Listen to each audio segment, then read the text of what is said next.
After Mom died, Dad married Cassandra. Years later, I found Mom's letter exposing Cassandra's secret. On Mother's Day, I gave her the truth and watched her face fall. It was cancer, slow and cruel. She withered before our eyes, going from the vibrant, funny woman who could light up a room with her laugh to someone I barely recognized in the final days. I remember sitting by her hospital bed while she gently stroked my hair and whispered, "Be strong for Dad, okay?" I nodded through the tears, not understanding how deep that request would go. Dad was a wreck after she died.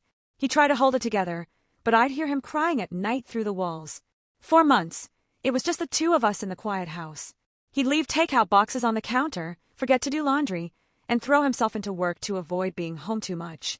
Then, 6 months after Mom died, he met Cassandra. She was his coworker. HR, I think. At first, she just stopped by to drop off files or help him reorganize. Then she started staying for dinner. By the time I turned 15, she had a drawer in our house. 2 months later, she moved in. I didn't hate her, not at first. Cassandra was polite and tried to be cool. She bought me expensive clothes, made smoothies in the morning, and insisted we do girls' days. But everything about her felt fake, like she was playing a role, not living in our lives. She never really listened, just waited to speak. Dad changed around her too. He smiled more, sure, but not the genuine kind. He became sharper with me, more distant. If I ever questioned Cassandra's decisions or said something slightly off, I was told I was being difficult.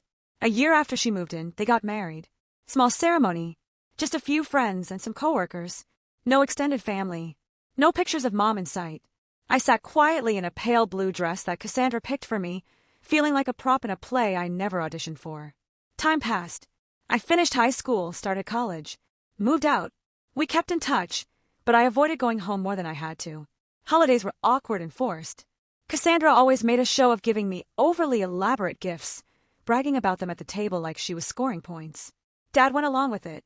It wasn't until this year, 3 years after I moved out, that I found the letter. I'd been back home briefly during spring break.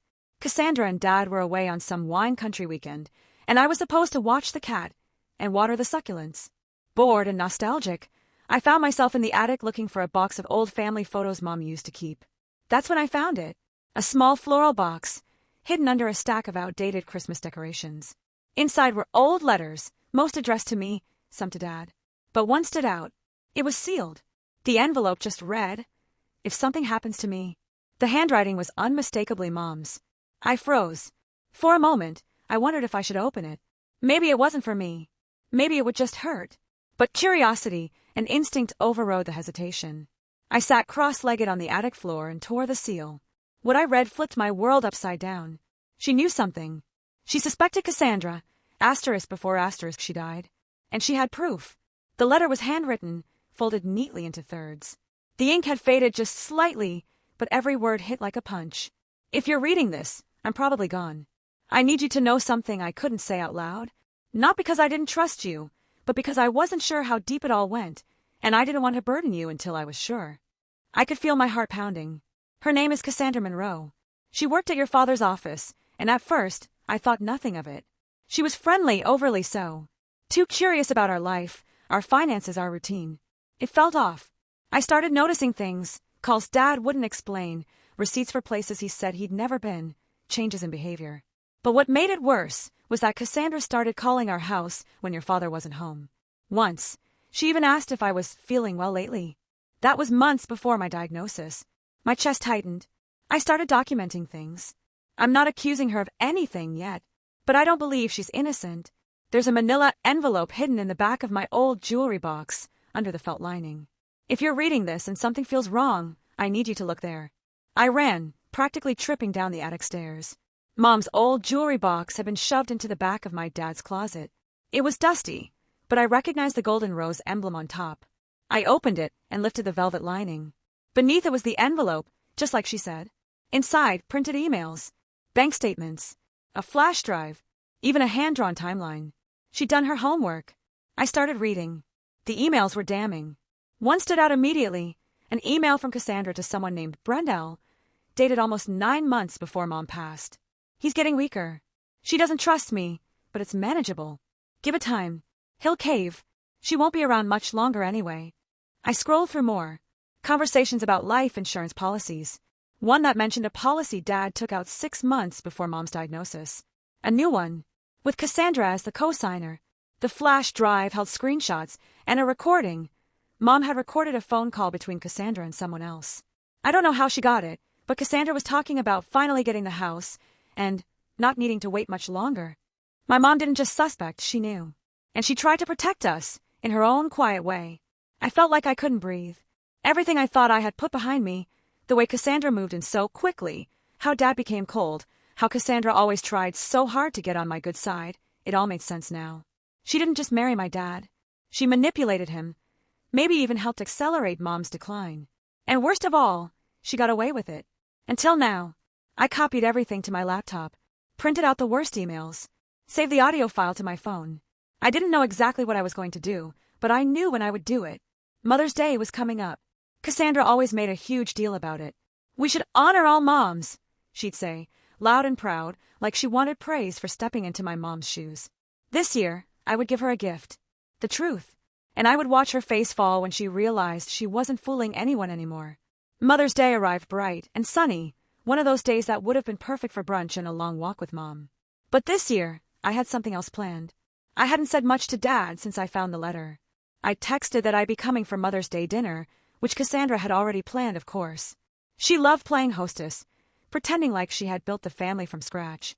When I pulled into the driveway that evening, my stomach twisted with anxiety and anger.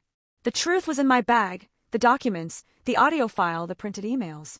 I'd spent the past week preparing, double-checking, even consulting a lawyer friend who said the insurance policy trail alone was suspicious enough to warrant investigation. I walked into the house. Cassandra greeted me at the door in a pastel dress with a forced smile. There she is, she beamed. Our little girl, back for Mother's Day. I gave her a tight smile. Wouldn't miss it. Dinner was stiff. She'd made some Pinterest-looking spread. Roasted chicken, glazed carrots, wine that she over-explained. Dad seemed tired, distracted.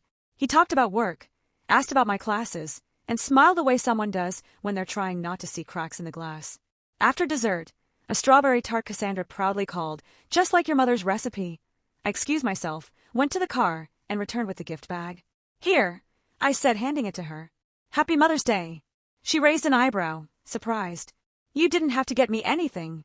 I wanted to. It's a very personal gift. She pulled out the envelope first, then the flash drive, then the folded stack of printed emails. At first, she looked confused. Then, as she began reading, her expression shifted. Her lips parted slightly. The color drained from her face. Dad noticed. What's that? She can tell you, I said quietly. Cassandra glanced at me, eyes wild. I don't know what this is. These are old emails, taken out of context. Oh, so the part where you emailed Brent about my mom not being around much longer, what was the context there? I said, voice shaking. How about the insurance policy? The phone call where you said you'd finally get the house. Wait, what is she talking about? Dad asked, his fork frozen midair. I found a letter from Mom. She suspected Cassandra even before she was diagnosed. She found all this. She documented everything, and I found it hidden in her things. She knew something was wrong. Dad looked at Cassandra, stunned. Is this true? Cassandra was sweating. No, she's making it up. You know how she's always had issues with me. Don't, I said, slamming the audio file down on the table. Play it. Dad plugged the flash drive into his laptop with trembling hands. The recording began. Cassandra's voice filled the room, clear as day, talking to someone about Mom, the house, money. It was undeniable. Dad sat back slowly, like the wind had been knocked out of him. You used me, he whispered. Cassandra started crying, the performative kind, mascara smudging. I didn't do anything to her. She was already sick, You moved him before she died, I snapped. You manipulated him. You saw an opportunity, and you took it. You took everything from us. There was silence, the kind that chokes the air. Dad stood up slowly. Get out. What? I said get out of this house, Cassandra. Right now. She hesitated, eyes darting between us. But she saw it in his face, the anger, the betrayal, the heartbreak. The performance was over. She grabbed her purse and stormed out, slamming the door behind her. Dad sat down, head in his hands. I didn't know, he whispered. I didn't see it. She fooled us both, I said. But Mom didn't let her win. She left the truth behind. He looked at me, and for the first time in years, there was something real in his eyes. Grief, regret, and something like peace. We sat in silence for a while. That night, I lit a candle for Mom in the backyard. I whispered, "Happy Mother's Day." And for the first time since she died, I felt like she was right there with me, stronger than Cassandra's lies, stronger than time. Because Mom saw it coming, and she saved us in the end. I appreciate you watching till the end. Hit that subscribe button and stay tuned for more content.